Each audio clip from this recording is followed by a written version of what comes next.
पापांकुशा एकादशी व्रत कथा। विष्णु भगवान की जय हो। एक समय अर्जुन ने भगवान कृष्ण से कहा, हे जगदीश्वर, आश्विन माह के शुक्ल पक्ष की एकादशी का क्या नाम है और इस व्रत को करने से किस फल की प्राप्ति होती है? कृपा कर यह सब विधान पूर्वक कहिए। तब भगवान कृष्ण ने कहा, हे कुंती नंदन, आश्विन माह के शुक्ल पक्ष की एकादशी का नाम पापांकुशा एकादशी है। इस एकादशी का व्रत करने से सभी पाप नष्ट हो जाते हैं और व्रत करने वाले को अक्षय पुण्य की प्राप्ति होती है। इस एकादशी के दिन इच्छित फल की प्राप्ति के लिए भगवान विष्णु का पूजन करना चाहिए। इस पूजन के द्वारा मनुष्य को स्वर्ग की प्राप्ति होती है। हे अर्जुन, जो मनुष्य कठिन तपस्याओं के द्वारा फल की प्राप्ति करते हैं, वही फल इस एकादशी के दिन क्षीर सागर में शेष नाग पर शयन करने वाले भगवान विष्णु को केवल प्रणाम कर देने मात्र से प्राप्त हो जाता है और मनुष्य को यम के दुख नहीं भोगने पड़ते। हे अर्जुन, जो विष्णु भक्त होकर भगवान शिव की निंदा करते हैं अथवा जो शिव भक्त होकर भगवान विष्णु की निंदा करते हैं, वे अवश्य ही नरक में जाते हैं। हजारों अश्वमेध यज्ञ, 100 राजसूय यज्ञ का फल भी इस एकादशी के फल के बराबर नहीं है। अर्थात इस एकादशी के समान संसार में कोई दूसरा व्रत नहीं। इस एकादशी के समान कोई पवित्र तिथि नहीं। जो भी मनुष्य एकादशी का व्रत नहीं करते, वे सदा पापों से घिरे रहते हैं, और जो मनुष्य किसी कारण से केवल इस एक एकादशी का भी व्रत कर लेते हैं, उन्हें यम के दर्शन नहीं होते। इस एकादशी के व्रत को करने से मनुष्य को निरोगी काया, सुंदर नारी और धन धान्य की प्राप्ति होती है और मनुष्य मृत्यु के बाद स्वर्ग में जाता है।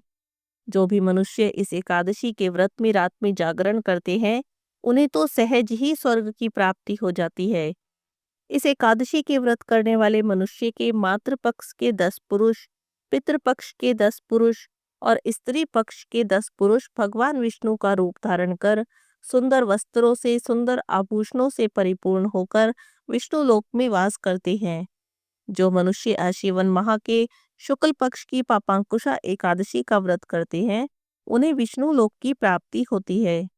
जो मनुष्य इस एकादशी के दिन भूमि, गौ, अन्न, जल, खड़ाऊं, वस्त्र और छत्र आदि का दान करते हैं, उन्हें यम के दर्शन नहीं होते। दरिद्री मनुष्य को यथाशक्ति कुछ न कुछ दान देकर इस एकादशी पर पुण्य अर्जित करना चाहिए। जो मनुष्य तालाब, बगीचा, धर्मशाला, प्याऊ आदि बनवाते हैं, उन्हें कभी नरक के कष्ट नहीं भोगने पड़ते। वह मनुष्य इस लोक में निरोगी रहते हैं, दीर्घायु वाले होते हैं, पुत्र पौत्र और धन धान्य से परिपूर्ण होकर सुखों को भोगते हैं, अंत में स्वर्ग को जाते हैं। भगवान श्री हरि की कृपा से उनकी कभी दुर्गति नहीं होती। भगवान कृष्ण कहते हैं, हे अर्जुन, अब मैं तुमसे पापांकुशा एकादशी की व्रत कथा कहता हूँ, तुम ध्यान से सुनो। बहुत समय पहले विंध्य पर्वत पर क्रोधन नाम का एक बहेलिया रहता था। वह बहेलिया बड़ा ही क्रूर था। उसने अपना सारा जीवन हिंसा, लूटपाट, मद्यपान, गलत संगति और पाप कर्मों में बिताया।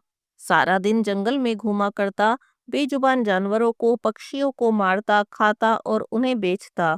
धीरे धीरे करके वह बूढ़ा हो गया।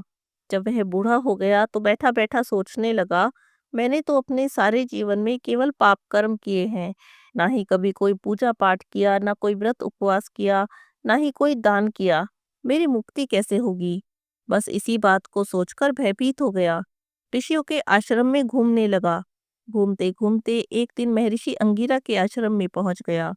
महर्षि अंगिरा के चरणों में गिरकर रोने लगा, प्रार्थना करने लगा, हे ऋषिवर, मैंने अपने जीवन में केवल पाप ही किए हैं।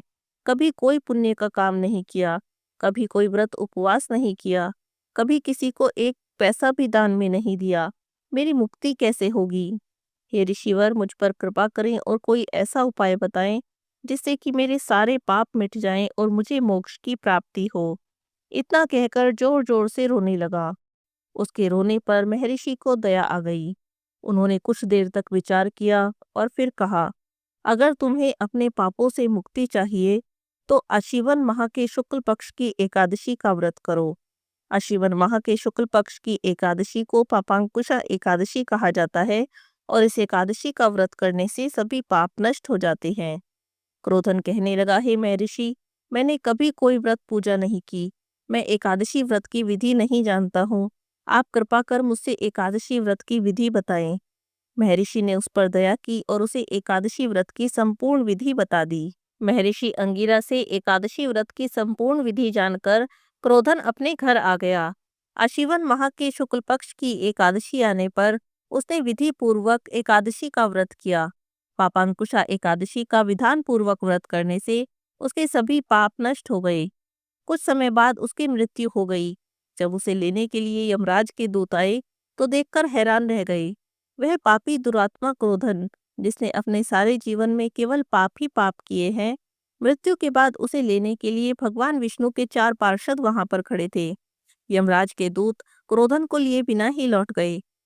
भगवान कृष्ण कहते हैं, हे अर्जुन, ये पापांकुशा एकादशी के ही व्रत का प्रभाव था।